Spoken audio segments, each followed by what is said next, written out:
Hi, this is Ann Babson, your professor. I have made this video because I am concerned that you understand both the policies that I'm putting in place because of COVID-19 and my thinking about those policies and motivates me. And I want to start by first telling you how marvelous it is that I think that it is that you are going to school at this time. It suggests that one thing, two things, or yet more things are true. First, it is very clear to me that you are motivated to get out of your parents' house and be an adult, to begin your adult life, or continue it if it's an earlier part of your adulthood. And I commend you for that. Second of all, I commend you on your seriousness about learning things. You must have goals to bring you to school. And I want to embrace that and I want to help you. But this is one of the worst times in American history to be in college. I mean, it was worse during the Civil War. It was worse during World War II. But it wasn't worse a whole lot of other times. We have had pandemics in the past. The Spanish flu outbreak of 1918 was an absolutely devastating epidemic that killed many, many people. Also devastating was the AIDS crisis that didn't decimate the whole population, but in several communities pretty much gutted them at a certain point. And there were other outbreaks, malaria, yellow fever, that really affected people's ability to go to school and be in the same room with one another. But this is an extraordinary time. I'm recording this video on July 30th, and the news has reported that an American is dying of COVID-19 every single minute. And Louisiana, according to the governor's office right now, is the highest rate per capita of new COVID-19 cases, which means that we are getting sicker in the state of Louisiana, and we are among those who are at risk for dying. My husband's best friend died of COVID-19 not long ago. I can't even begin to tell you how sad he still is about it. He has trouble finding the words.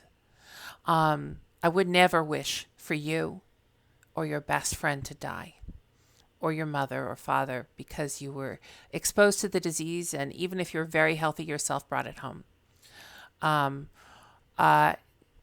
We have to take this really seriously, and I intend to both teach you and support your goals and dreams, but also my goal with you is to make very certain indeed that you are safe within this strange time. So here are some policies. The university has a mask policy. My requirements go as follows. You must be in the classroom with a mask, and the mask must actually cover your nose and mouth. You can't do what a lot of people are doing, which is stick it kind of like right under your nose, like it ends like a mustache. That's not going to protect you, and it's not going to protect others. It's especially bad for you. I am going to look like a space alien. I'm going to have gloves on, and I'm going to have a mask on that covers my nose and mouth, and I'm also going to have a face shield. And the reason for the face shield is that in case I need, while I'm giving you a lecture or some instructions, I need, for clarity's sake, to momentarily pull down my mask. There will still be a mask in front of me, but you will at least be able to see my mouth. I have no desire to expose you to my spittle, like I was a whale that splashed you at the killer whale show at the aquarium. And I have no desire for you to become sick. My second policy is related to my office hours. All professors have office hours, and I highly recommend you take the time to get to know your professors a little bit and to find out what they're experts in, especially if they are professors in your major, because they are really experts that are paid to be able to talk to you. On Moodle, I have my office hours posted, and you will be able to contact me during those office hours. But this semester, because normally I would just have my office door open and people could walk in when they were in the area, and that would be my office hours. That's not safe right now because my office is not big enough for people to remain 6 feet apart from one another. So that will not be my policy. What I will do is I will have Google Meet videos with you by appointment during those allotted hours.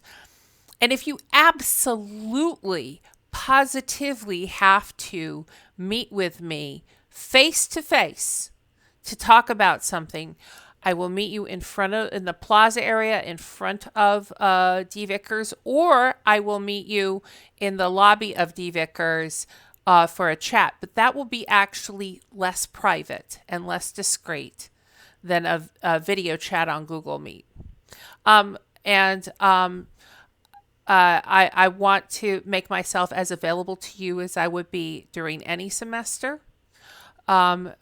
But I want to make it safe for both of us to be in that situation. I also think that I should tell you that this will be a paperless classroom. What I mean by that is that you can bring in as many pieces of paper as you like, but I will never ask you to give me a physical piece of paper, and in turn, I will not give you a physical piece of paper. I strongly suggest you take notes for this class. That will be extremely helpful. Do not just, I have a policy of no recording.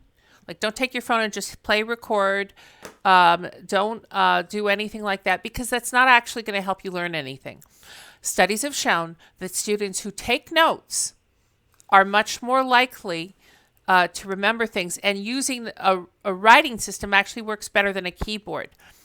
Taking a picture of a PowerPoint slide in a class doesn't get it in your brain. It gets it in your phone. You need the information from this class in your brain in order to be able to excel at the goals of the class. You will be doing all of the turning in of things, including your exams and your quizzes on Moodle. The major writing assignments of the class have several major steps. You will be doing all of them, turning them in all electronically on Moodle, and I'm likely to want to talk to you about each of these steps. I'll go over them separately from this video. The other thing that I need to tell you is that normally I would have a sick policy, which is if a student is sick, he or she has to bring me a doctor's note to be excused from attending the physical class. I don't believe I even told you, though. Let me tell you now. A hybrid class means you attend class one day out of the 2 that you'll be doing work. Both days will require you to do work and to submit things on Moodle. One day will require you to go to the physical classroom on campus. I'm sorry I didn't mention that first. That's what the hybrid means. Part online, part offline. So instead of seeing me twice a week face-to-face or mask to mask, you will see me in the classroom one day a week. But if you are sick, or if you were asked to socially isolate due to COVID-19 being in your dorm, or you know someone who has it, you should go get tested for your own health's sake and for the sake of others. And you must obey the guidelines, which basically usually mean you have to stay away from the classroom for 2 weeks or a little more sometimes. That will in no way penalize your grade. Because COVID-19 is a very deadly disease, and because it starts out looking like something completely not deadly, like, I have the sniffles, or, I have a cough. That doesn't seem like you're about to keel over.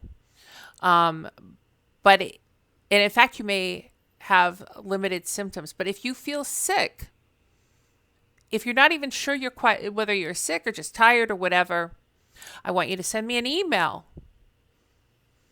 But I don't want you to come to class. I want you to do the work online that day.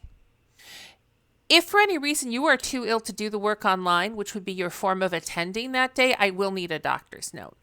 But that is a whole step ahead.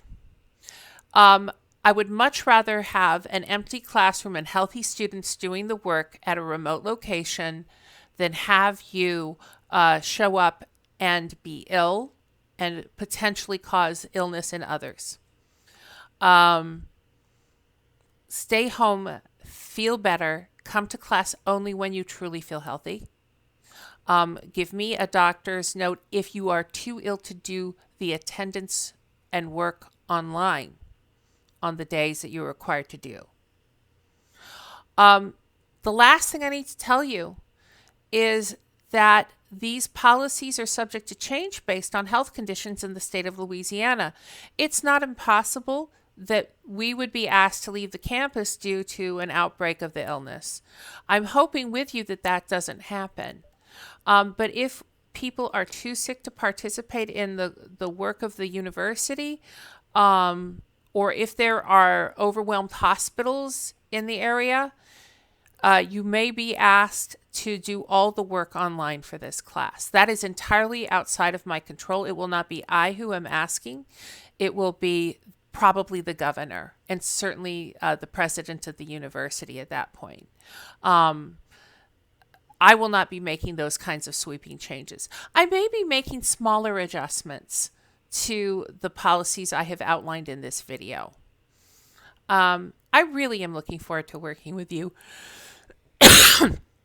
Hay fever, not COVID. I am looking forward to working with you. And I believe that despite this really difficult time to be in class, what is going to be available to you along with the materials that we cover academically in the class is a kind of education in courage and in patience and in perseverance. All of these things are the kinds of things we don't learn by doing a keg stand or going to a football game. These are the kinds of things we learn from difficult moments in our country's history or in our personal lives. And while I would not wish you a moment's difficulty, I would wish you all the fruit that a difficult moment such as this, which is thrust upon us, would bring us. And therefore, I am really, really glad to be teaching you at such an hour as this.